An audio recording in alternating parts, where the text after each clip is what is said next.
Baik, bismillahirrahmanirrahim. Assalamualaikum warahmatullahi wabarakatuh. Waalaikumsalam warahmatullahi wabarakatuh. Alhamdulillahirabbil alamin. Assalatu wassalamu ala asrafil anbiya'i wal mursalin Sayyidina Muhammad wa ala alihi wa ashabihi ajmain, amma ba'd.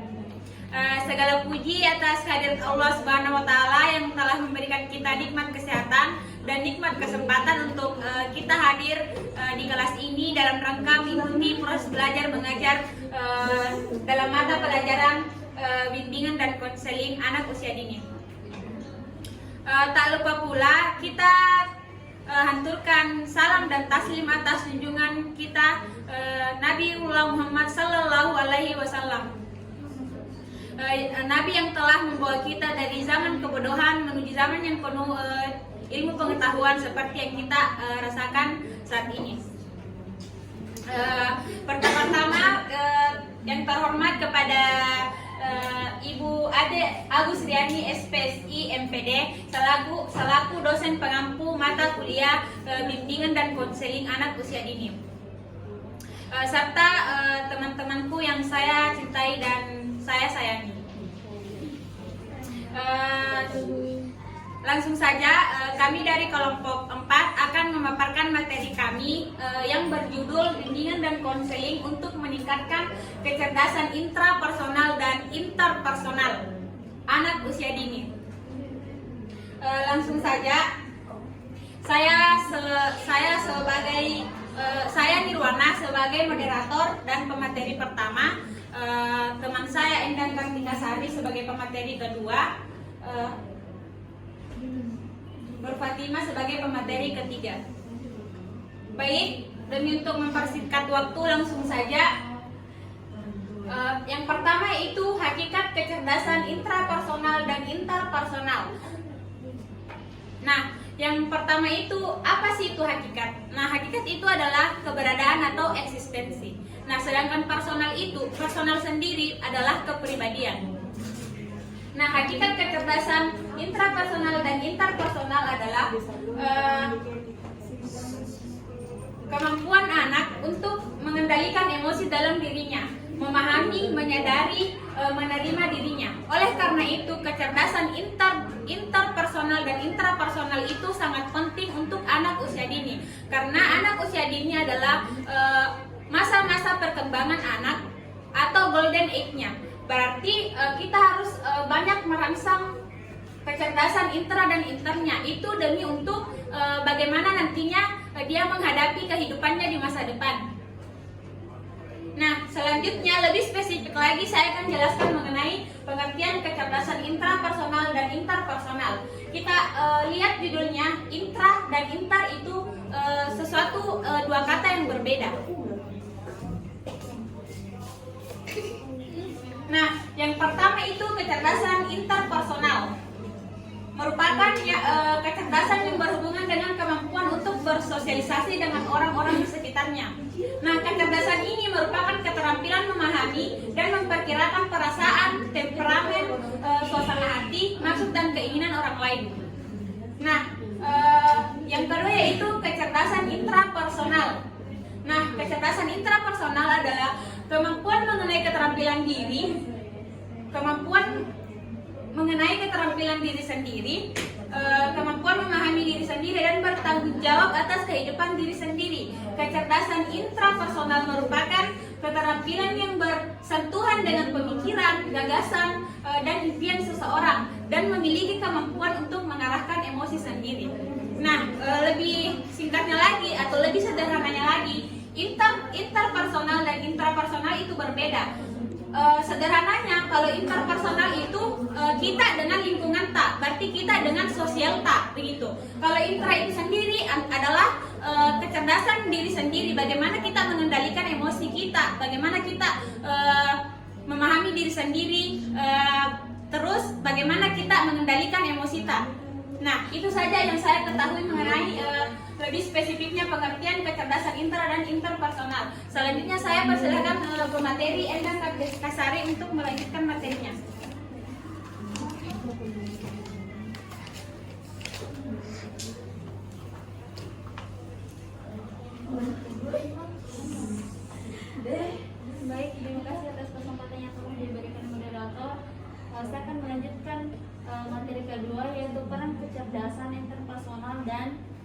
intrapersonal.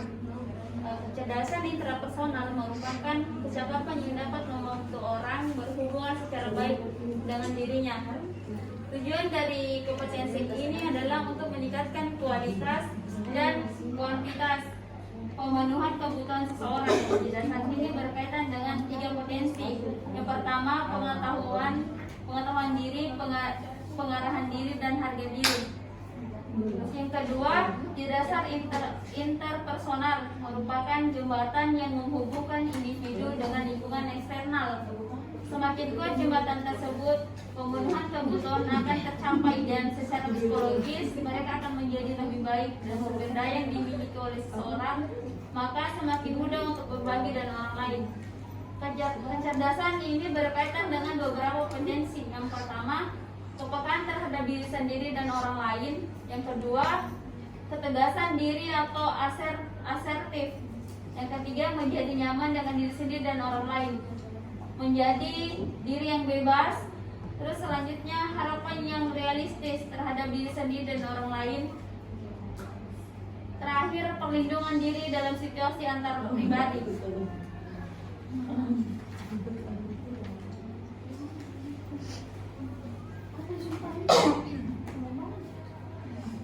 Selanjutnya, pengembangan kecerdasan intrapersonal dan interpersonal. Membangun jiwa sosial. Pertama, yang kedua, membantu keberhasilan kerja. Yang ketiga, mencerdaskan emosi dan fisik. Yang keempat, stabilitas emosional. Yang kelima, meningkatkan motivasi diri. Yang keenam, menumbuhkan rasa tanggung jawab. Yang ketujuh, mengembangkan harga diri.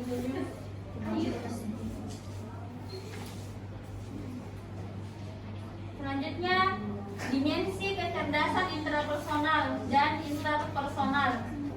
Dimensi kecerdasan intrapersonal yang pertama, social sensitivity. Yang pertama, sikap empati. Yang kedua, sikap prososial. Yang kedua, social insight. Pertama, kesadaran diri. Yang kedua itu pemahaman situasi sosial dan etika sosial. Yang ketiga, keterampilan pemecahan masalah. Dan terakhir, social communication. Pertama, communication efektif. Yang kedua, mendengarkan efektif. Itu saja, saya kembali ke moderator. Baik, itulah tadi penyampaian dari materi kedua. Selanjutnya saya persilakan pemateri ketiga untuk memaparkan materinya. Baik, saya akan melanjutkan dimensi kecerdasan intrapersonal. Yang pertama, mengembangkan kesadaran diri. Anak yang memiliki kesadaran diri akan lebih mudah mengenali perubahan pada emosinya. Yang kedua itu mengajarkan pemahaman situasi sosial dan etika sosial. Pemahaman norma-norma agama merupakan kunci sukses dalam mempertahankan suatu hubungan dengan orang lain. Yang ketiga, mengembangkan sikap empati. Sikap empati sangat dibutuhkan dalam proses pertemanan agar tercipta suatu hubungan yang saling makna dan saling membutuhkan. Yang keempat, mengajarkan cara mendengar efektif. Keterampilan mendengar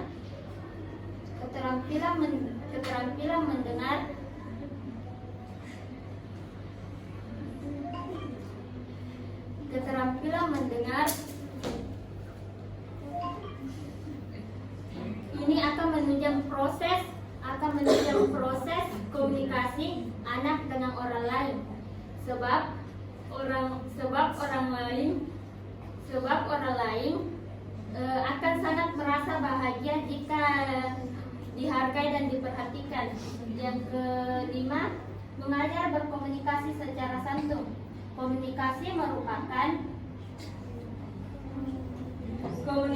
merupakan sarana yang paling penting dalam kehidupan manusia.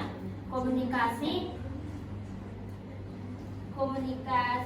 merupakan keterampilan yang harus dimiliki oleh setiap orang agar mencapai kesuksesan dalam hidup. itu mengembangkan sikap prososial. Sikap prososial sangat berperan penting bagi kesuksesan anak dalam menjalani hubungan dengan teman sebayanya.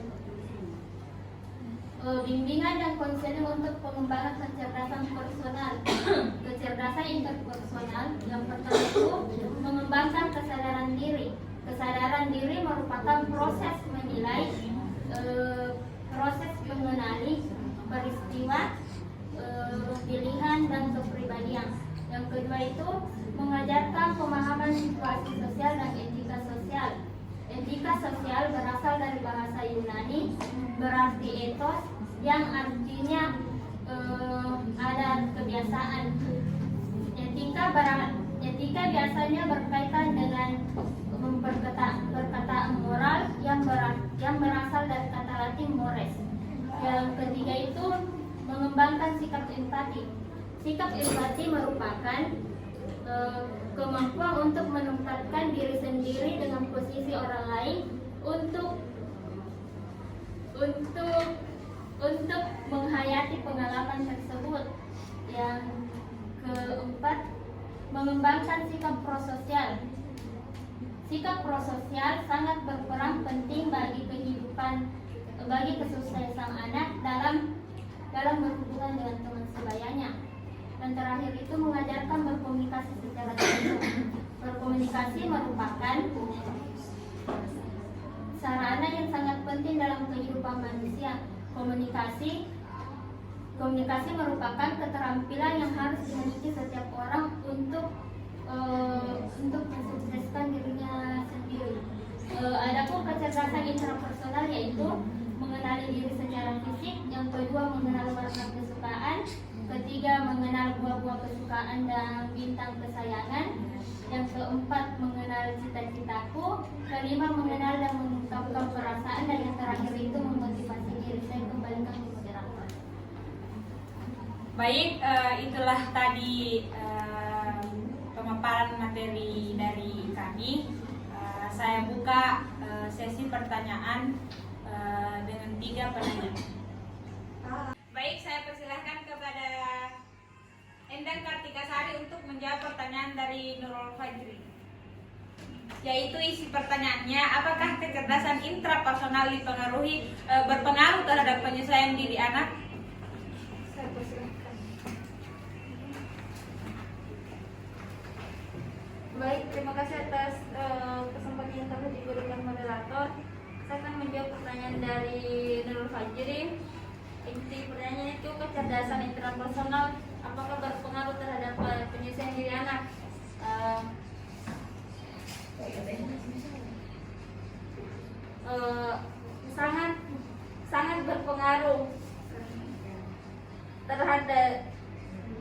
Sangat berpengaruh kecerdasan intrapersonal terhadap penyesuaian diri siswa. Karena semakin tinggi kecerdasan intrapersonal, anak akan mudah bergaul dengan teman sekolahnya, bisa menyesuaikan diri dan teman-teman, bahkan anak memiliki kecerdasan intrapersonal lebih sering memahami dirinya maupun orang lain, serta mampu beradaptasi dengan lingkungan sekitarnya. Kan yang kita ketahui kecerdasan intrapersonal itu kemampuan mengenali dan memahami diri sendiri. Mungkin itu saja yang dapat saya sampaikan. Saya kembali ke moderator.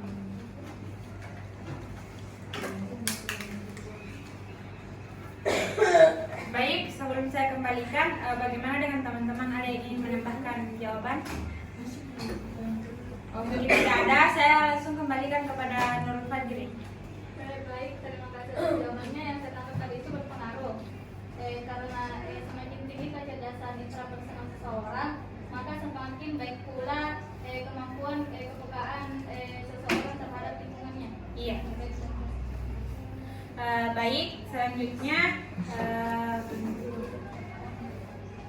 saya persilakan kepada Nur Fatimah untuk menjawab pertanyaan dari Mutmainnah. Bagaimana pertanyaannya, bagaimana cara meningkatkan kemampuan interpersonal anak dengan membangun jiwa sosial?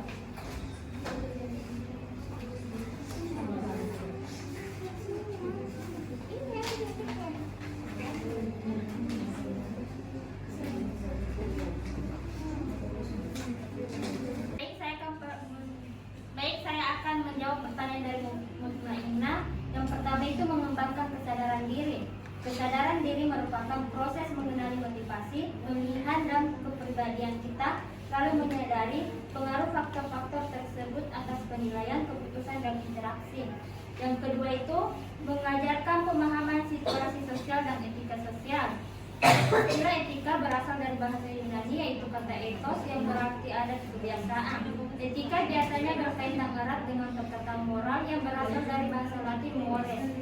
Yang ketiga itu mengajarkan pemecahan masalah efektif. Masalah adalah tantangan yang timbul dalam suatu proses dalam mencapai suatu tujuan. Itu saja yang bisa saya jawab. Saya kembalikan ke moderator.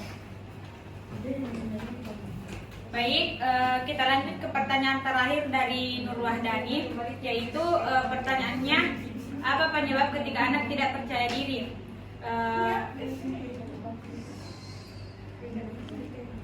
Dan bagaimana solusi terkait materi bimbingan personal dalam masalah yang dialami anak tersebut? Nah, apa sih penyebab dari kurang percaya dirinya seorang anak? Nah, kalau kurang percaya diri berarti ini menyangkut kecerdasan interpersonalnya, berarti hubungan dirinya dengan orang lain. Kemungkinan bisa jadi seseorang itu menjadi tidak pede karena kurangnya motivasi diri yang ada pada anak. Misalnya ketika beliau disuruh tampil ke depan, anak ini kurang atau merasa takut karena dia tidak tahu kalau misalnya ketika kita maju ke depan itu kita tidak diapa-apai, cuman kita disuruh misalnya menyebutkan sesuatu. Nah, itu kurangnya ada konfirmasi motivasi dari guru kepada anak muridnya. Alasan lain berarti sosialnya yang kurang juga di sini, karena internya yang kurang berarti sosialnya yang bermasalah. Dia gugup berarti dia takut melihat keramaian, atau memang dia memiliki dia rasa ketika maju ke depan itu harus menguras energi yang banyak, padahal itulah dia sosialnya yang kurang gitu. Nah, kalau berbicara tentang solusi, berarti di sini peran guru sangat penting dalam hal ini. Ketika berbicara tentang solusi, guru harus memberikan motivasi kepada anak muridnya. Ketika anak muridnya disuruh maju ke depan, harus diberikan motivasi kepada anaknya. Misalnya, ayo nak, kamu pasti bisa. Nah, bahasa-bahasa seperti itu bisa membangun semangat dan kepercayaan diri kepada anak. Begitu.